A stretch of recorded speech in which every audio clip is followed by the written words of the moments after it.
आप सुन रहे हैं AIR 101.6 FM रेनबो, दिल से दिल तक। मैं हूं सैम आपके साथ। और एक बार फिर बता दूं कि अभी हमारे साथ फ़ोन पर मौजूद हैं Sanjay K Chadha, supreme Court के सीनियर लॉयर। हेलो जी, नमस्कार साइमा, कैसी हैं आप? बहुत बढ़िया, आप बताएं आप कैसे हैं? और welcome to our show helpline on FM Rainbow. Thank you very much. और सुनने वाले तमाम श्रोताओं को मेरा नमस्कार जी। क्योंकि आज हम, जैसे कि आपको पता ही है कि आज बेसिकली हम बात कर रहे हैं law pertaining to child sexual abuse. ये एक आजकल एक ऐसी दिक्कत है जो हर एक दिन में 2 घंटे में, मतलब कहीं ना कहीं ऐसी न्यूज़ ज़रूर सामने आ जाती है कि ऐसा कुछ हो रहा है। तो मैं जी। चाहती हूँ, क्योंकि आप एक सीनियर लॉयर हैं सुप्रीम कोर्ट के, तो ऐसे में आप क्या कहना चाहते हैं?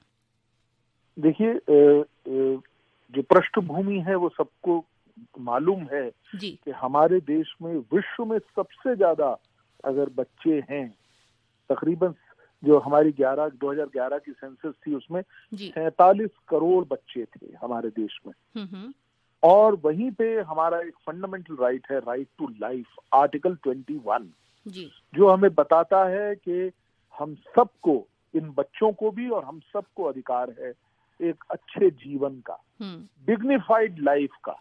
जी सिर्फ लाइफ का नहीं, डिग्निफाइड लाइफ का। जी लेकिन एक बड़ी संख्या में हम देखते हैं इन बच्चों के अधिकार का हनन होता है, जिसमें कि उनके स्कूल में, घर में, खेलने के स्थान पे, जहां पे भी बच्चा जाता है, कोई कोई कला के सीखने के लिए कई बार जाता है, कहीं पे भी जाता है।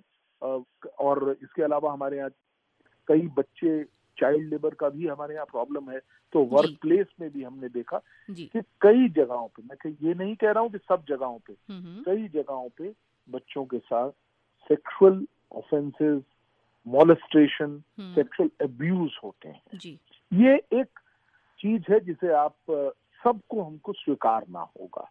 और इसके लिए हमारे आज का, जैसा कि आपने विषय लिया है, ये बहुत ही इम्पोर्टेंट है। जैसा अभी आपने शुरुआत में खुद ही कहा कि एक बड़ी संख्या में इस तरह के किस्से, इस तरह की चीजें, दुर्व्यवहार या गलत काम इस तरीके का हमारे सामने आता, बल्कि क्राइम कहना चाहिए। ये क्राइम हम लोगों के समक्ष रोज मिलता है हमें ऐसा सुनने को। देखिए, ये तो है पृष्ठभूमि, ये हम सबको स्वीकार करना होगा। इसीलिए हमारे कानून में भी इसके लिए प्रावधान किए गए हैं, और कड़े से कड़े प्रावधान किए गए हैं।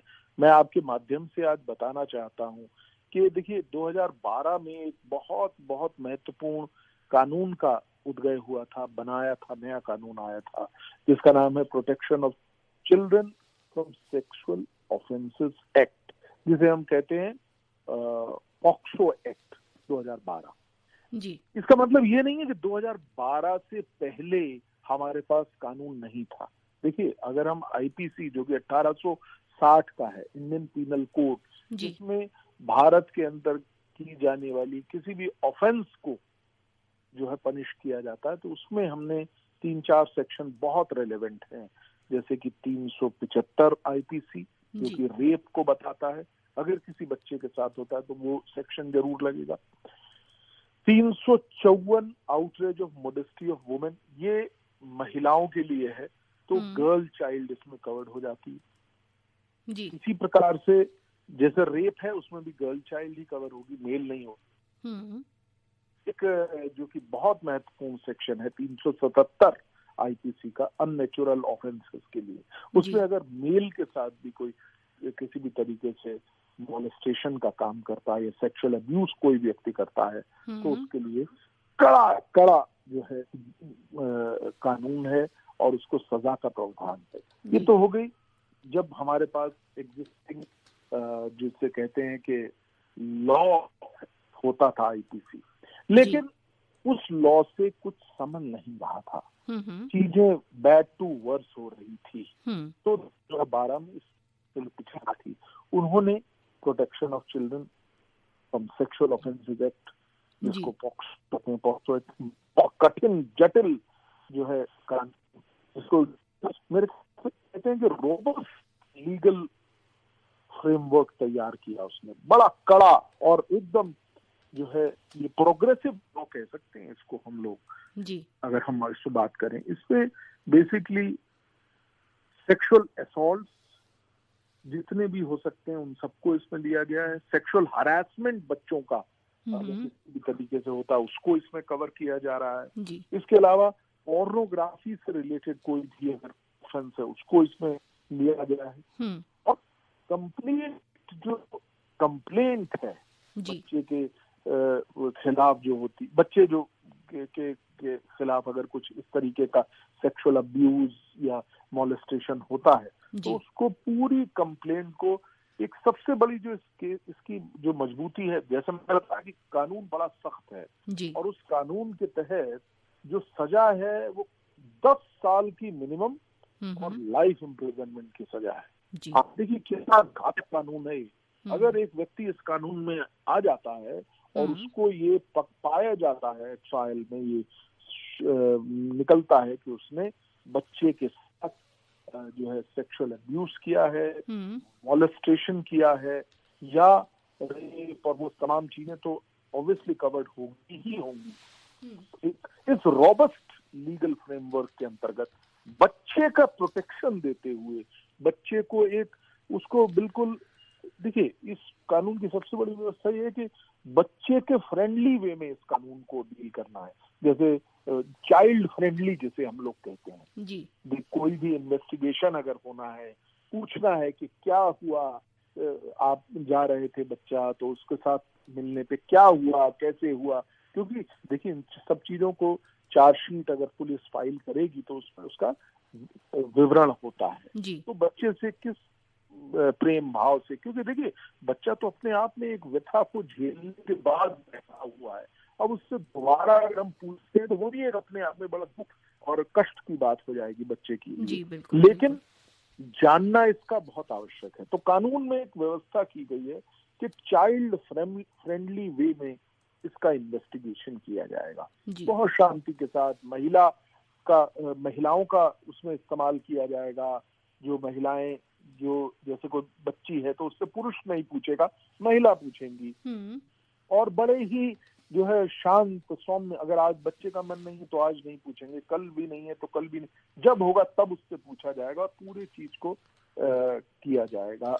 जो इन्वेस्टिगेशन है उसको इस तरीके से किया जाएगा। और एक और बहुत बढ़िया जो बात मेरे जहन में आती है, देखिए ये जो बच्चे होते हैं उनको केयर की और प्रोटेक्शन की दोनों की आवश्यकता होती है, ये बहुत महत्वपूर्ण बात है जी। और इसी के हमारा एक एक्ट है juvenile justice care and protection act 2015 जी। अब इस juvenile justice care and protection act 2015 में स्पेसिफिक प्रोविजन किया गया है बच्चे के लिए इस तरह के जो बेचारे इस तरह का मानसिक दुख झेल के, यानी कि चाइल्ड अब्यूज हुआ है या मॉलेस्टेशन हुआ है, उसको झेलने के बाद उस बच्चे को अब शिकायत करनी है, पुलिस से बात होनी है, उसके लिए पुलिस की ये ड्यूटी भी बनाई गई है कि चाइल्ड वेलफेयर कमेटी बनेगी। और चाइल्ड वेलफेयर कमेटी जो juvenile justice care and protection act मैंने बताया, देखिए नाम में लिखा गया केयर एंड प्रोटेक्शन, बच्चे को दोनों देना है। उसके तहत बच्चे को CWC अर्थात चाइल्ड वेलफेयर कमेटी का निर्माण किया गया है। वो CWC को पुलिस, ऐसा कोई भी केस आता है तो विदिन 24 आवर, ये कंपल्सरी प्रोविजन दिया गया है, विदिन 24 आवर CWC अर्थात चाइल्ड वेलफेयर कमेटी के पास इस केस की सूचना दी जाएगी। और इस पूरे केस की अगर इस तरह, देखिए कितना बच्चे को मध्य बिंदु रखा गया है। एक बच्चे ने जिसने एक इतना दुख सह लिया है, इतना जिसके साथ इतना जुल्म हुआ है, जिसे मैंने कहना चाहूंगा, उसको अब प्रोटेक्शन और केयर की आवश्यकता है। तो ये CWC ये देखेगी कि बच्चे को किसी भी तरीके से अब कोई दोष, कोई उसके ऊपर कोई भी प्रेशर ना आए, तो वो उसको बनाया गया है। और उस कमेटी के मार्गदर्शन में ही जो पुलिस है, मेरा मानना है कि मार्गदर्शन व सहयोग, इसके साथ ही CWC के मार्गदर्शन और सहयोग के साथ ही पुलिस किसी भी प्रकार का इन्वेस्टिगेशन करेगी। तो इसमें मैं थोड़ी सी और बात भी ऐड करना चाहूंगा कि एक जो हमारी सरकार के द्वारा बनाया गया एक डिपार्टमेंट है जिसे एवरीबडी नोज अबाउट इट, राष्ट्रीय महिला आयोग, जी, राष्ट्रीय महिला आयोग, वुमेन कमीशन में एक चाइल्ड हेल्पलाइन भी बनाई गई। ये CWC भी उससे कनेक्टेड है। और चाइल्ड हेल्पलाइन जिसका नंबर मैं यहाँ पे उसका बताना चाहूंगा, और मैं आपसे अनुरोध करूंगा कि आप श्रोताओं को पुनः इसका रिपीट करके भी बताइएगा। 1098।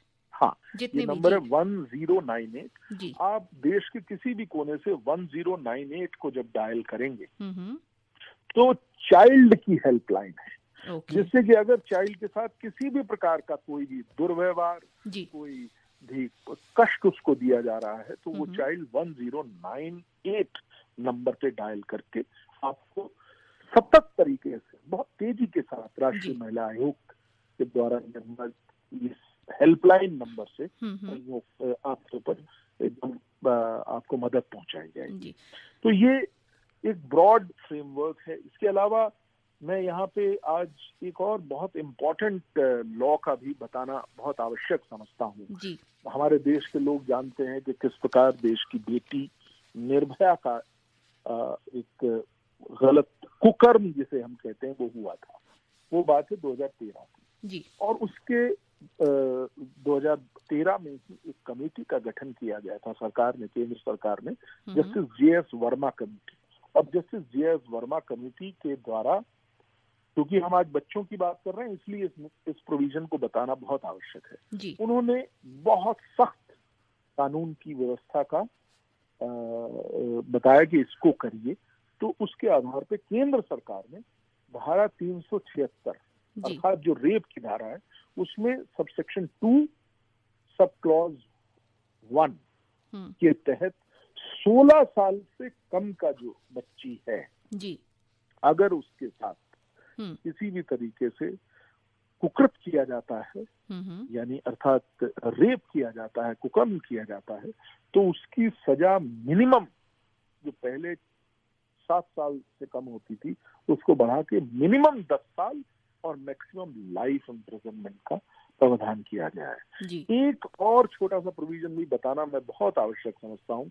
अगर किसी भी तरीके से कोई गैंग रेप की बात यहाँ पे आ जाती है, इस बच्चे के साथ गैंग रेप किया जा रहा है, तो हमारी कानून की व्यवस्था इतनी शक्तिशाली है कि वो आपको फांसी की सजा के लिए बना देती है।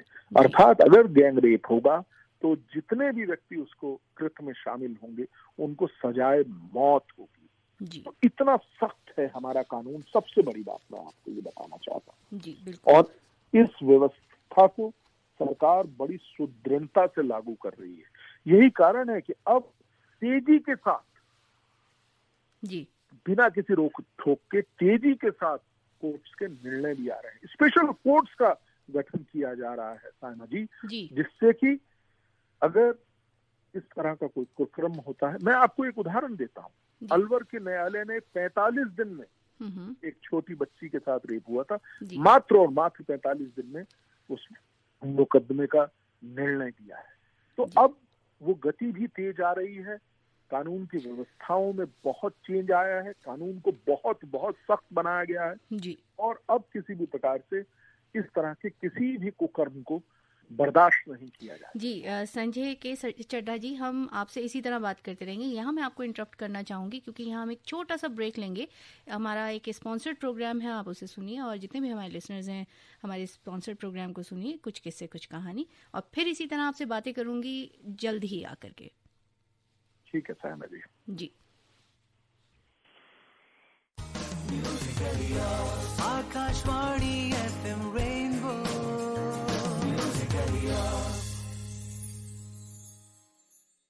आप सुन रहे हैं AIR 100.6 FM रेनबो, दिल से दिल तक। अभी आप सुन रहे थे स्पॉन्सर्ड प्रोग्राम, और एक बार फिर हेल्पलाइन प्रोग्राम में हम बात करेंगे आज law pertaining to child sexual abuse. और हमारे साथ एक बार फिर बता दूं, सुप्रीम कोर्ट के सीनियर लॉयर हैं mister Sanjay K Chadha. Hello जी, मैं हूँ आपके साथ। जी बिल्कुल।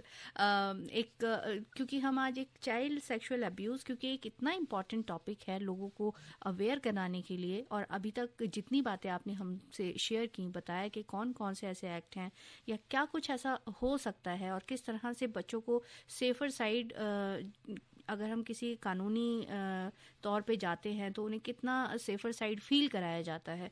तो इसके बारे में अगर हम आगे और आपसे मालूम करना चाहें, क्योंकि आपने काफ़ी कुछ बताया, एज की रिगार्डिंग बात हो रही थी कि जो ये जो बेसिकली एक्ट है, ये जो हाँ, लॉ है, इसके अंदर कौन सी ऐसी एज होती है जिससे नीचे के बच्चे इस उसमें एक्ट में आते हैं? देखिए, जहाँ तक प्रश्न है इस पर्टिकुलर एक्ट का, जी। पॉक्सो एक्ट का, ये एक्ट जो है ये 18 साल से कम उम्र वाले बच्चों को कवर करता है, सबसे महत्वपूर्ण बात। जी। और इसमें ये बायोलॉजिकल एज होती है चाइल्ड की, मेंटल एज से नहीं है। कोई व्यक्ति जिसकी बायोलॉजिकल, अभी एक रीसेंट जजमेंट आया सुप्रीम कोर्ट का, उसमें ये बताया गया था कि अगर व्यक्ति की बायोलॉजिकल एज ही गिनी जाएगी, जैसे कि मैं फॉर एग्जांपल, कोई व्यक्ति मेंटली रिटार्डेड है, उसकी उम्र 35 साल है और महिला है, और वो उसका जो मेंटल एज है वो 6 साल है, तो उसको इसमें नहीं गिना जाएगा। तो मेंटल एज से नहीं है, बायोलॉजिकल एज गिनी जाती है। और सबसे इम्पोर्टेंट बात तो ये है 18 साल। इसके अलावा जैसे मैंने बताया कि जो प्रोसीजर है वो फ्रेंडली होना चाहिए, चाइल्ड फ्रेंडली प्रोसीजर। एक बात, जब चाइल्ड मोलेस्टेशन या चाइल्ड एट्रोसिटी या जो चाइल्ड पे जो घटित होना था वो हो गया, उसके बाद अब आगे का सारा प्रोसीजर जो है वो बड़े ही जिसे कहना चाहिए कि चाइल्ड फ्रेंडली मैनर में होना चाहिए। एक बात, जैसे कि उसका जो स्टेटमेंट होना है, इन्वेस्टिगेशन होना है, मैंने CWC के विषय में आपको बता दिया। उसके बाद उसका जो इन्वेस्टिगेशन वो घर पे, अगर वो चाहता है तो घर पे ही होगा। किसी बच्चे को पुलिस स्टेशन में डिटेन नहीं किया जाएगा।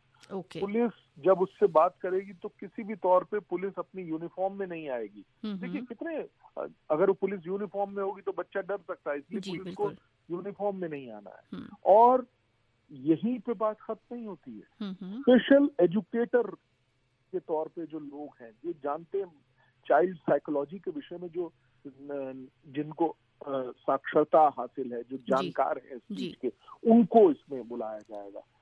जो पेरेंट्स हैं उनका रोल इम्पोर्टेंट है। पेरेंट्स की निगरानी में ही मेडिकल, जब एक बार अगर सेक्सुअल ऑफेंस होती है तो मेडिकल एग्जामिनेशन एक बहुत अहम चीज होती है। वो मेडिकल एग्जामिनेशन पेरेंट्स की देखरेख में होगा। ये जो एक्ट है ये जनरल न्यूट्रल एक्ट है, ये जानना बहुत इम्पोर्टेंट है। अर्थात ये बालक व बालिकाएं दोनों को अपने इस एक्ट में बराबर का ट्रीटमेंट देता है। जैसे मैंने बताया कि अगर बच्चा और बच्ची दोनों के लिए एक्ट लागू है। अगर एक बालक का भी किसी भी प्रकार से शोषण होता है, शारीरिक शोषण होता है, तो उसका भी यहाँ पे जो है ट्रीटमेंट बराबर है, वो बालक और बालिका दोनों के लिए बराबर है। तो पेरेंट का रोल मैंने बताया। अब मेडिकल एग्जामिनेशन पेरेंट के समक्ष होगा। अच्छा, अब अगर इसमें बालिका है, महिला है, हमारी बेटी है, बच्ची है, उसका मेडिकल एग्जामिनेशन होना है, तो ये कंपलसरी इस एक्ट में प्रोवाइड किया गया है कि वो एक महिला डॉक्टर ही करेगी। फिर अच्छा, बच्चे से जब आप तहकीकात कर रहे हैं, पूछ रहे हैं, बच्चा जवाब देने, मैंने बताया बच्चे के साथ फ्रेंडली रहना है। एग्रेसिव सवाल होते हैं, एग्रेसिव सवाल को नहीं पूछा जा सकता। सिमिलरली, जैसा मैंने आपको बताया, वेलफेयर ऑफ द चाइल्ड जो है, इस एक्ट का जो सबसे महत्वपूर्ण उद्देश्य है वो है welfare of the child. It has been given paramount importance, सबसे महत्वपूर्ण इम्पोर्टेंस इसको दी गई है। अच्छा, हर तरीके के चीजों, अब सेक्शन 40 है, सेक्शन 40 में कहा गया है कि लीगल एड, यानी कि कानूनी सलाह व सहयोग की जो आवश्यकता है उसको बच्चे को, उसके पेरेंट्स को 100% दिया जाएगा। मुफ्त कानूनी सलाह दी जाएगी, न केवल सलाह बल्कि जो है पूरी सहायता दी जाएगी। जी, यहाँ पर एक चीज मैं आपसे मालूम करना चाहती हूँ, क्योंकि ये तो सारी कानूनी चीजें हो गई कि इस तरह से हम इस चीज को प्रोसीड कर सकते हैं, इन चीजों का ख्याल रखा जाना चाहिए जी। ये सब चीजें होती हैं। अगर क्योंकि बीइंग अ लॉयर, आप एक सीनियर लॉयर हैं, और बहुत से पेरेंट्स ऐसे होते हैं जो शायद कहीं इस परेशानी से गुजर चुके हैं या गुजर रहे हैं, तो आप ऐसे में क्या कहना चाहेंगे कि वो मतलब होता है ना, कई बार एक डर घबराहट होती है कि हम नहीं जाएंगे, हम कानून का सहारा नहीं लेंगे, बदनामी हो जाएगी या बच्चा प्रेशर में आ जाएगा, प्रेशराइज हो जाएगा, इस बारे में आप क्या कहना चाहेंगे? बिल्कुल सही आपने बताया कि ये देखा गया है प्राय कि कई माँ बाप और इवन बच्चा वो सामने नहीं आते और शिकायत नहीं करते हैं, और वो शोषण कई बार चलता भी रहता है। जी। आज अब ये शोषण से उठने का समय है। अब ये देखना कि बच्चे के ऊपर क्या असर होगा या उसकी बदनामी हो जाएगी, ये एक बहुत ही मेरा ख्याल है कि इस चीज से हमें अपने आप, क्योंकि सबसे बड़ी बात है कि अगर हम इस तरह की चीजों को समाज में होने देंगे और देखते हुए होने देंगे तो संभवतः इसका अंत नहीं आएगा और ये समाज रूप से चलती चलेगा, जो कि बहुत अपने आप में गलत चीज है। देखिए, मैं आपको बताता हूँ, आप दंग रह जाएंगी जब मैं आपको ये बताऊंगा कि जो बच्चों के साथ ये सेक्सुअल अब्यूज होते हैं, तकरीबन 30% के, ये आंकड़ा मैं बता रहा हूँ आपको, 30% के करीब जो है वो अपने ही रिलेटिव करते हैं। 60%, 30% रिलेटिव हो गए, 60% ऐसे होते हैं जो जान पहचान वाले होते हैं, पड़ोसी हो गया, कोई आपका दोस्त हो गया, कोई आपका मित्र हो गया, जान पहचान हो गया। यानी कि 90% क्राइम जो है वो अपने ही लोग करते हैं जिनको आप जानते हैं। सिर्फ 10% होते हैं जो कि जिनसे जान पहचान नहीं होती और वो समय के इस्तेमाल करते हुए गलत इस काम में घुस के उसको करते हैं। तो ये एक बहुत बड़ी बात है। दूसरी, इसके अलावा एक और चीज बहुत इम्पोर्टेंट है जी। इस नए कानून में स्पेशल मेंशन किया गया है कि कई बार ऐसा देखा गया है कि चाइल्ड की ट्रैफिकिंग की जाती है जी, और उस ट्रैफिकिंग का ओनली उद्देश्य जो है, जो उसका पर्पस है, उसका जो किस कारण से, चाइल्ड ट्रैफिकिंग का मतलब एक स्थान से दूसरी जगह पे बच्चे को ले जाके उसका सेक्सुअल पर्पसेस के लिए एक्सप्लॉयटेशन करना जी। ये इस पर्पस के लिए अगर किया जाता है, कोई व्यक्ति इसमें इस तरह का काम में लिप्त पाया जाता है, तो उसके लिए भी अलग से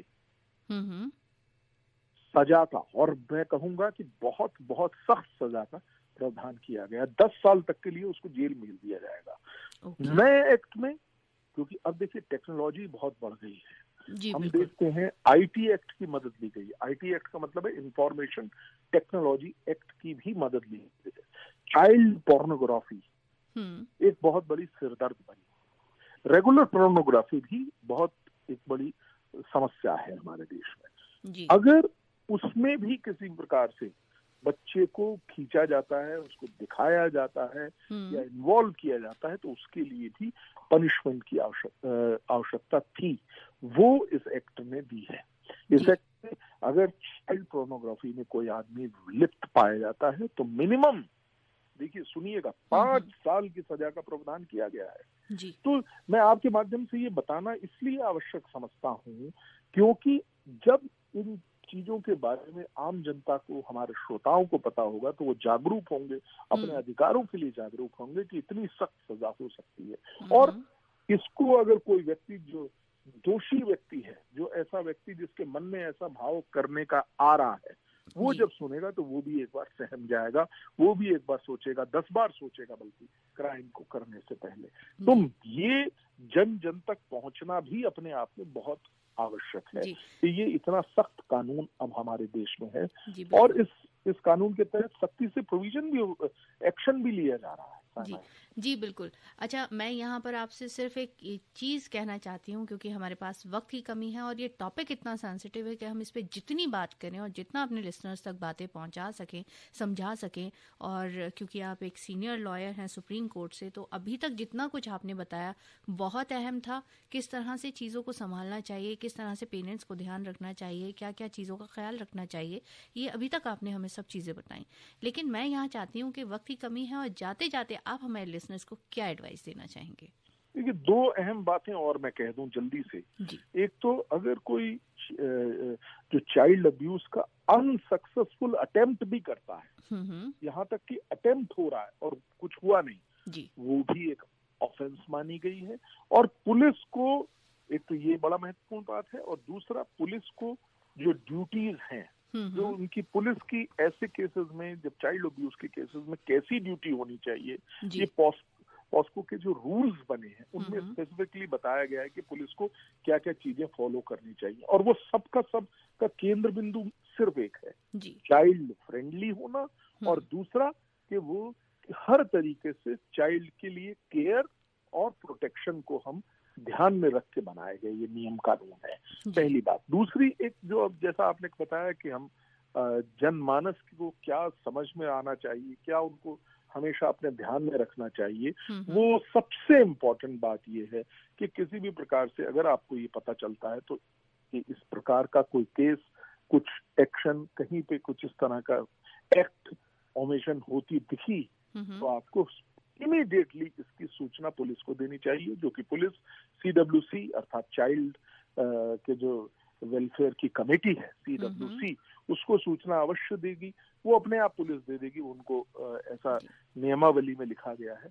लेकिन ये देखना कि ये जो ऐसा अगर ऑफेंस होता है तो उसकी सूचना पुलिस को पहुंचाना नितांत आवश्यक है। इसी की वजह से हमारे क्राइम रुकेंगे। अगर हम पुलिस को रिकॉर्ड ही नहीं कराएंगे, बताएंगे ही नहीं, तो क्राइम रुकेगा या कम कैसे होगा। इसलिए ये बहुत आवश्यक है कि ये हमारी जिम्मेवारी है कि हम कानून की व्यवस्था को कानूनी रूप से ही लागू करें, और लोग इस तरह के जो जितने भी अगर इंसिडेंट दिखते हैं, पता चलते हैं, नॉलेज में आते हैं, तो उनको इमीडिएटली रिपोर्ट करना चाहिए। और ये कानून बच्चों के अच्छेपन के लिए है, ये देखते हुए आपको चलना है। जी आपका बहुत बहुत शुक्रिया, क्योंकि इतनी सारी नॉलेजेबल चीज़ें जब पता चलती हैं, एक चीज़ पता चलती है कि हमें किस तरह से इन चीज़ों का ध्यान रखना चाहिए, वो आपने बहुत ब्रीफली हमें बताई हमारे इस प्रोग्राम हेल्पलाइन में। लेकिन वक्त की कमी है, और मैं बस यही चाहती हूँ अब हमारे जितने भी लिसनर्स हैं वो आई होप के काफ़ी कुछ समझे होंगे कि किन किन चीज़ों को हमें ध्यान में रखना चाहिए। Thank you so much. Thank you very much. Thank you. Bye bye and take care. Bye. देखा, बहुत छोटी सी चीज़ें ऐसी होती हैं जिन्हें हम नज़रअंदाज कर देते हैं। सबसे पहली चीज़ ये, आप अपने घर में बच्चों को good touch and bad touch ज़रूर सिखाइए, क्योंकि ये जो छोटी छोटी चीज़ें होती हैं ना, पेरेंट्स जब बच्चों को सिखाते हैं तो वहीं से बहुत सारी चीज़ें बच्चों को समझ आने लगती हैं।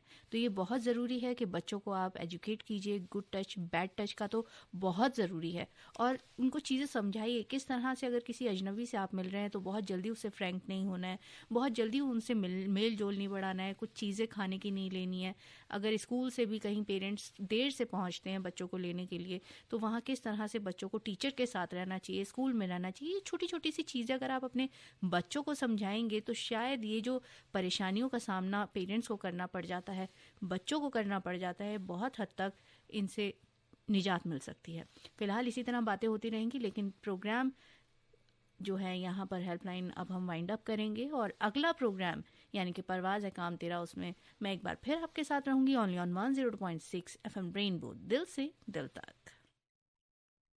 हम बातों के जैसे ही HIV पर अपनों से चर्चा हो, शर्म छोड़ कर खुलकर HIV पर अपनों से चर्चा हो, HIV पर लेनी है सलाह, या मन में आए कोई सवाल, घबराना छोड़कर 1097 पर कॉल कर, सवाल किया क्या, सवाल किया क्या।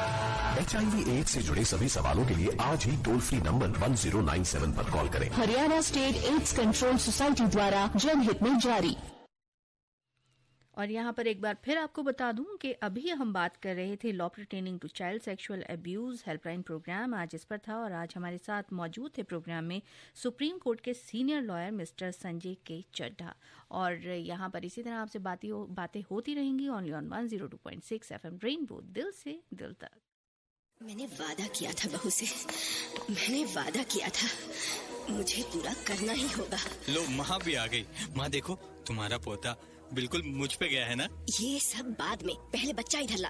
ये ले बहू, लगा अपने सीने से और पिला दूध। देख किया ना मैंने वादा पूरा, पहले घंटे की सुरक्षा का। हाँ माँ जी। जन्म के पहले घंटे में बच्चे को मिले माँ के दूध और तन की गर्मी की सुरक्षा। देर की तो बच्चे की जान को हो सकता है लगभग 1.5 गुना ज्यादा खतरा। याद रहे, वादा पहले घंटे की सुरक्षा का। स्तनपान विकल्प नहीं संकल्प है। राष्ट्रीय स्वास्थ्य मिशन उत्तराखंड द्वारा जनहित में जारी। बारिश की बूंद में